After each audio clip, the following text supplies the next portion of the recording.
నమస్కారం గురువుగారు. నా పేరు జాషువా. నేను అమర్జీవి పొట్టి శ్రీరాముల ఉన్నత పాఠశాలలో 10వ తరగతి చదువుతున్నాను. గురువుగారు, కాలంతో పోటీ పడుతూ ముందుకు పరిగెడుతున్న మా తరం వారికి రామాయణం, మహాభారతం, భాగవతాలు వంటి గ్రంథాలు చదవడం వలన ఉపయోగం ఏమిటో తెలియజేయండి గురువుగారు. నువ్వు జాషువా అని పేరు పెట్టుకున్నందుకు నాకు ఎంతో సంతోషంగా ఉందయ్యా. ఆ పేరు పెట్టిన మీ అమ్మగారికి, నాన్నగారికి నమస్కారం చేస్తున్నాను. మహానుభావుడు ఏం కవిత్వం చేశారయ్యా. ఒక్కొక్క పద్యం చదువుతుంటే గుండెలు పిండేసినట్టుంటుంది. అంత గొప్ప పద్యాలు రాశారు కదయ్యా ఆయన. ఇంతకీ నువ్వు నన్ను అడిగిన ప్రశ్నకి జవాబు ఏంటంటే, రామాయణ, భారత, భాగవతాలు ఈ వయస్సులో మేము చదువుకోవడం వల్ల మాకు కలిగే ప్రయోజనం ఏమిటి? నేను నీకు ఒక్క విషయం చెప్తాను, నీకు అర్థమైపోతుంది. నేనేం పెద్ద దాని గురించి ప్రసంగం చేయక్కర్లా. మహాభారతంలో శల్యుడు అని ఒక ఆయన ఉన్నాడు. ఆయన మద్రదేశాధిపతి. అంటే పాండురాజుకి 2 భార్యలు, కుంతి, మాద్రికి సోదరుడు. కాబట్టి నకుల సహదేవులకు మేనమామ. నకుల సహదేవులకి మేనమామ అయితే ధర్మరాజు గారికి, భీముడికి, అర్జునుడికి కూడా మేనమామ. కురుక్షేత్ర యుద్ధం ప్రారంభమైంది. తన మేనల్లుళ్ళు కాబట్టి వాళ్ళ పక్షాన యుద్ధం చేద్దామని శల్యుడు మహావీరుడు బయలుదేరి వస్తున్నాడు మద్రదేశం నుంచి.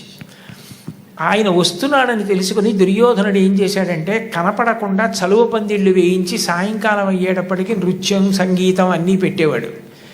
పొంగిపోయి ఇవన్నీ ధర్మరాజు చేస్తున్నాడు అనుకుని, ఓ రోజున ఎవరు చేస్తున్నారు? ధర్మరాజు గారే కదా, ఉన్నాడా, రమ్మనమన్నారు.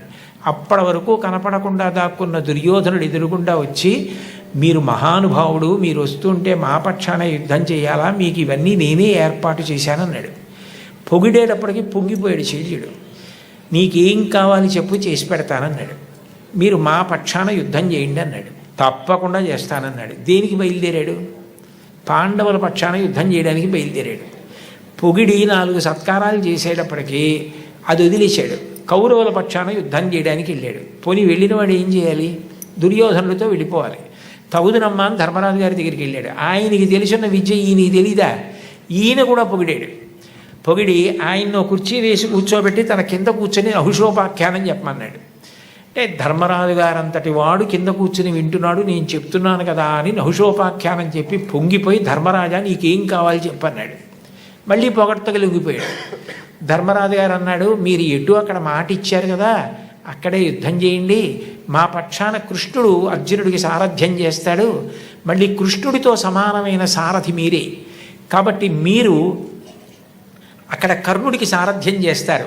చేసినప్పుడు కర్ణుడికి మనశ్శాంతి లేకుండా అదే పనిగా నింద చేయండి. నింద చేస్తే కర్ణుడికి బుద్ధి కేంద్రీకరణ పోతుందంటే కాన్సన్ట్రేషన్ పోతుంది. పోతే కర్ణుడు చచ్చిపోతాడు. మాకు అది చాలు, ఆ ఉపకారం చేయండి అన్నాడు. తప్పకుండా నీకు ఈ ఉపకారం చేసి పెడతానన్నాడు. నిజానికి శల్యుడు కానీ కృష్ణుడు కానీ ఆ రోజుల్లో సారథ్యం నేర్చుకోక్కర్లా. ఇందాక ఆ పాప అడిగిందే, అది వాళ్ళిద్దరికీ హాబీ. నేర్చుకుని ప్రపంచ ప్రఖ్యాతి పొందారు సారథ్యంలో. కృష్ణుడు విలువకి కట్టుబడి అర్జునుడికి సారథ్యం చేసి అర్జునుడిని కాపాడి పార్థసారథి అని బిరుదు పొందాడు. శల్యుడు కర్ణుడికి సారథ్యం చేసి ధర్మరాజుకి మాట ఇచ్చానని అదే పనిగా కర్ణుడిని విమర్శించి నింద చేసి కర్ణుడు చచ్చిపోవడానికి కారణమై, చచ్చిపోయిన తర్వాత కాళీరథం పట్టుకుని దుర్యోధనుడి దగ్గరికి వెళ్ళి, పాపం కర్ణుడు గొప్పవాడే కానీ చచ్చిపోయాడు అన్నాడు. అందుకని ఇప్పటికీ మన పక్షాన ఉండి మనని విమర్శిస్తూ మనని పాడు చేయడానికి ప్రయత్నించేవాడిని వీడి శల్య సారథ్యం రా అంటారు. దేనికి పనికొచ్చింది శల్యుడి విద్య? పొగట్టకి లొంగిపోవడం ఎంత ప్రమాదకరమో, నువ్వు ఎంత గొప్పవాడివైనా పొగట్టలకి లొంగిపోయే బలహీనత ఉంటే పాడైపోవడం కాదు, కాలం ఉన్నంత కాలం అపకీర్తి ఉండిపోతుంది. శల్యసారథ్యం అని పేరుండిపోయినట్టు. కాబట్టి నేను వృద్ధిలోకి రావడమే కాదు, పొగట్టలకి లొంగకూడదు. అలాగని పెద్దల ఆశీర్వచనాన్ని వదిలిపెట్టుకోకూడదు. ఇది గుర్తుపెట్టుకోవాలంటే మహాభారతంలో శల్యుడి కథ పనికొస్తుంది. అప్పుడు చిన్నపిల్లాడికి భారతం అక్కర్లేదని ఎవరంటారు? నువ్వు అది బాగా నీకు వంట పట్టిందనుకో, నువ్వు జీవితంలో వృద్ధిలోకి వస్తావు. రేపు పొద్దున నువ్వు ఎంత గొప్పవాడివైనా నిష్కారణంగా పొగిడితే లొంగవు. పెద్దలైన వారు నిన్ను వచ్చి మంచిగా, మర్యాదగా, ప్రేమగా మాట్లాడితే వాళ్ళ ప్రేమని నువ్వు అర్థం చేసుకోను గలవు. అప్పుడు నువ్వు వృద్ధిలోకి రావడానికి కారణమైందా లేదా? కాబట్టి రామాయణ, భారత, భాగవతాది గ్రంథములు మంచి మంచి గ్రంథములు ఎక్కడ ఏ భాషలో ఎందులో ఉన్నా చదివి మంచి స్వీకరించి వాటిని జీవితంలో అనుష్ఠానంలోకి తెచ్చుకోవాలి. ఏమ్మా? ధన్యవాదాలు గురువుగారు. ధన్యవాదాలమ్మా. పుస్తకాలు మౌనంగా నిశ్శబ్దంగా ఉంటాయి, కానీ తమని చదివిన వారితో విశృంఖలంగా మాట్లాడిస్తాయి. అటువంటి పుస్తకాల పఠనం పిల్లలకు చాలా అవసరం.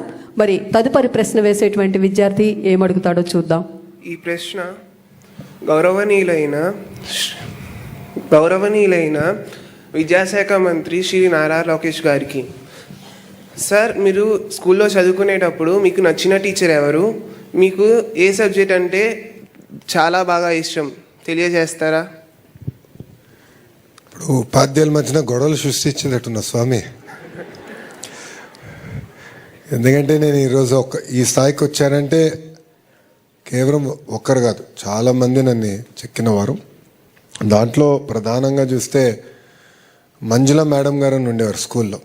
చాలా స్ట్రిక్ట్ మేడం. మాది అల్లరి బ్యాచ్. నా ప్రసంగాలు చూస్తుంటే మీకు తెలిసేది ఇప్పటికీ. మా అంతా ఒక అల్లరి బ్యాచ్. భారతీయ విద్యాభవన్లో చదివిన వాడిని. సో అందరికి ఒక ఎగ్జాంపుల్ చేయాలని నన్నే ఎక్కువ కొట్టేవారు. అది మా మంజుల మేడం గారు. సో ఇంట్లో మా అమ్మ ఎట్లనో స్కూల్లో మా మేడం గారు అలా వాయించేవారు. రెండోది స్కూల్కి వచ్చి గల రమాదేవి మేడం గారు. అంటే అప్పుడు నేను వైస్ ప్రిఫెక్ట్ అయ్యా స్కూల్కి. అప్పుడు స్కూల్ని ఎట్లా లీడ్ చేయాలి, ఎలా ముందరికి వెళ్ళాలి, కొత్త ప్రోగ్రామ్స్ ఎలా రూపొందించాలి అని దానిపైన ఆ ఆలోచన నాలో తీసుకొచ్చినవారు. ఇంటర్మీడియట్కి వచ్చి గల కొన్ని సబ్జెక్ట్స్లో నేను వీక్గా ఉండేవాడిని. బ్రిడ్జ్ కోర్స్ పెట్టారు నారాయణ గారు, ఇప్పుడు మంత్రిగా ఉన్నారు నారాయణ గారు. ఆయనే నాకు పాఠాలు చెప్పారు స్వయంగా. అప్పుడు క్యాల్కులస్ అది. సో ఆయన బ్రిడ్జ్ కోర్స్ వల్ల నేను కార్నింగ్ మెల్లన్, తర్వాత వెళ్ళి 2 సంవత్సరాలు వరల్డ్ బ్యాంక్లో పనిచేసి మళ్ళీ స్టాన్ఫర్డ్కి వెళ్ళేదానికి కూడా అవకాశం వచ్చింది. కార్నింగ్ మెల్లన్లో నా గురువు గారు రాజిరెడ్డి గారు. రాజిరెడ్డి గారు కూడా ఏంటంటే చిత్తూరు జిల్లాలో ఒక మారుమూల గ్రామంలో జన్మించిన వారు. కార్నింగ్ మెల్లన్ యూనివర్సిటీకి వెళ్ళి అసలు కంప్యూటర్ సైన్స్ ల్యాబ్, అసలు మొత్తం ప్రోగ్రామ్ రూపొందించిన గొప్ప వ్యక్తి. మా తరంలో బహుశా నేను ఫస్ట్ పర్సన్ యూఎస్కి వెళ్ళింది చదువుకునేదానికి. సో నాకు పెద్ద గైడెన్స్ లేదు. అంటే కోర్స్ ఎలా తీసుకోవాలి, క్రెడిట్ సిస్టమ్ ఎలా ఉంటుంది అంత అవగాహన లేదు. అప్పుడు కార్నింగ్ మెల్లన్లో ఎక్కువ మంది భారతీయులు కూడా లేరు. ఇప్పుడంటే దండిగా ఉన్నారు. సో అప్పుడు నాకు రాజిరెడ్డి గారే గైడ్ చేశారు. సో మొదటి 2 సెమిస్టర్లు ఆయన గైడెన్స్ నేను చదువుకున్నా కనుకనే నేను సక్సెస్ఫుల్గా కాదు మంచి మార్కులతో పూర్తి చేసుకుని మళ్ళీ స్టాన్ఫర్డ్ వెళ్ళడానికి అవకాశం వచ్చింది. బెస్ట్ సబ్జెక్ట్ అంటే నాకు మ్యాథమెటిక్స్లో నేను వీక్గా ఉన్నా మ్యాథమెటిక్స్ నచ్చేది. అది ఆ వీక్నెస్ని నేను ఓవర్కమ్ అవ్వాలి. నాలో ఈ సబ్జెక్ట్లో నేను వీక్గా ఉన్నా దాన్ని నేను నేర్చుకోవాలి, దాన్ని అధిగమించుకుని ముందరికి వెళ్ళాలన్న ఆలోచన అప్పుడే పడింది. స్టాన్ఫర్డ్లో మాకు ఒక పెద్ద అవకాశం ఉండేది, గ్రేడ్స్ నాన్ డిస్క్లోజర్.